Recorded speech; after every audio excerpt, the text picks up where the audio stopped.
Here's Linda sharing God's heart. Hello, everyone. Today I would like to introduce Psalm 23 to you.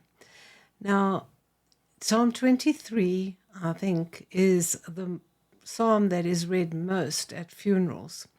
And that is because people are just grateful to remember how God has been a good shepherd and how he has led this particular person, and now they've come to celebrate their life. Now, David, who wrote Psalm 23, he was a shepherd, and when he was out there with the sheep, he was there with his musical instrument, his harp, his lyre, and he used to worship God. But he also had a very good relationship with the sheep, because that is what a shepherd does. Now, whilst David was shepherding, he got to know God in a very personal and intimate way. And it was as though God taught him to be a good shepherd.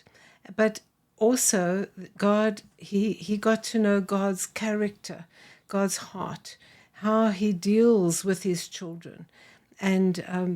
And God basically taught David to be a good shepherd. So the characteristics or the tasks of a shepherd are manyfold. Obviously, I mean, they're looking after lives, but the main task is to feed the sheep. Now, in feeding the sheep, the shepherd has to lead the sheep. He has to protect the sheep, but he also, in order to be a very good shepherd, he needs to know the sheep. He knows each sheep. He knows exactly their character. He knows their little quirks. He knows which one is going to be more obstinate. And so he knows them, but they also know him, and they know his voice. So he often leads with his voice. He calls them.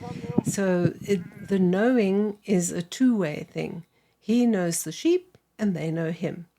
So when he leads his flock to the best pastures and resting places, he sometimes also has to, because he knows what's ahead, he knows the terrain, he also has to, sometimes the path to that absolutely beautiful pasture resting place goes along rocky, dangerous paths. And they need to listen to him very, very carefully, but they trust him. And sometimes sheep, they are very distractible. They get lost, and he has to go out and he has to look for them. The other thing about sheep is they can't really defend themselves. And so the shepherd has to be the one who protects them, and he looks out for danger.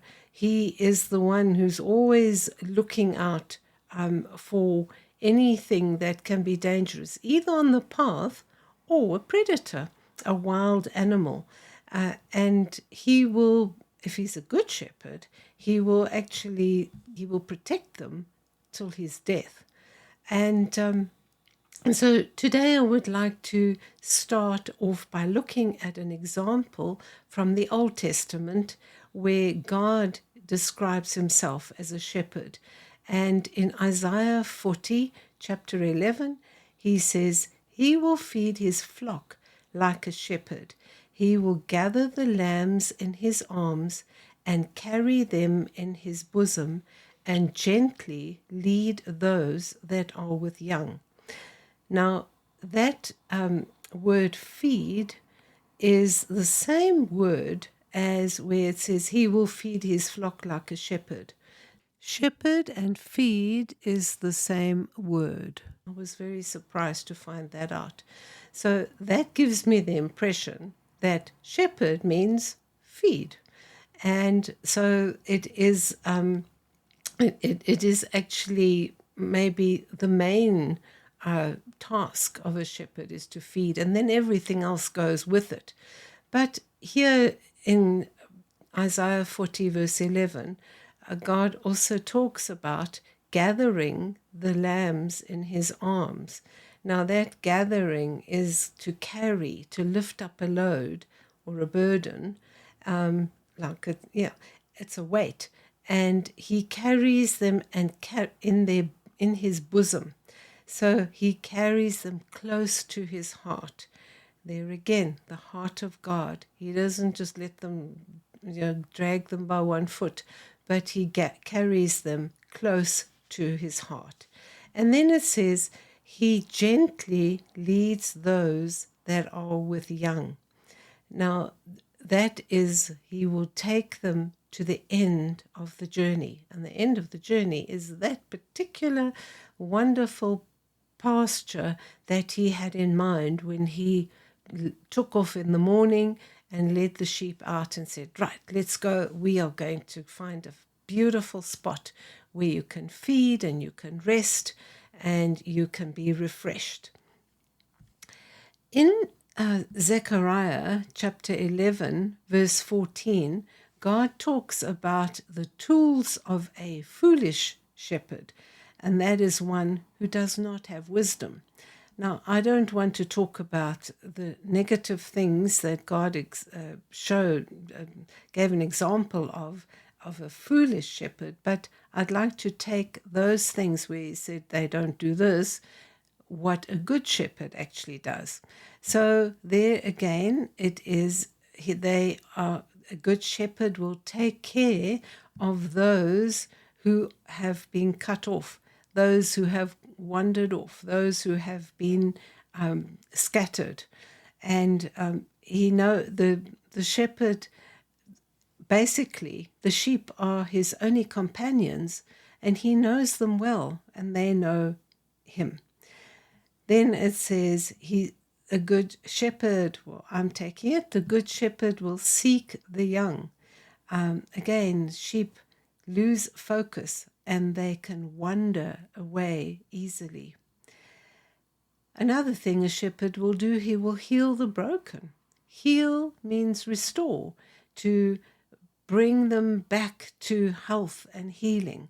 And it says heal the broken in any way. Whether it's a hoof that needs dealing with, or some mites or parasites or whatever, he will protect them from things going wrong, like for instance the mites or the parasites, but he will also, if they perhaps slipped and broke a leg or something, he will do something. He knows, he has first aid, and that's wonderful. And then lastly, in Zechariah, God speaks about he will feed those that stand still. He will, those who just on the way, they decide, I don't feel like walking anymore. I don't feel like this. I've had enough. He coaxes them on and encourages them to get to a place where they can be restored, where they can feed, and they can be in a place where they are fed well and well rested. So today, God's heart to us is that we accept God's shepherding, that we submit to it, that we are happy to be fed by him.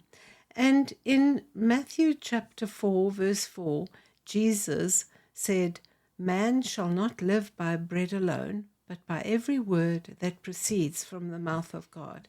And that is how God feeds us. That's a wonderful way of feeding. Feeding is anything that he speaks to us. Sometimes, mostly it would be through the Bible, through his word.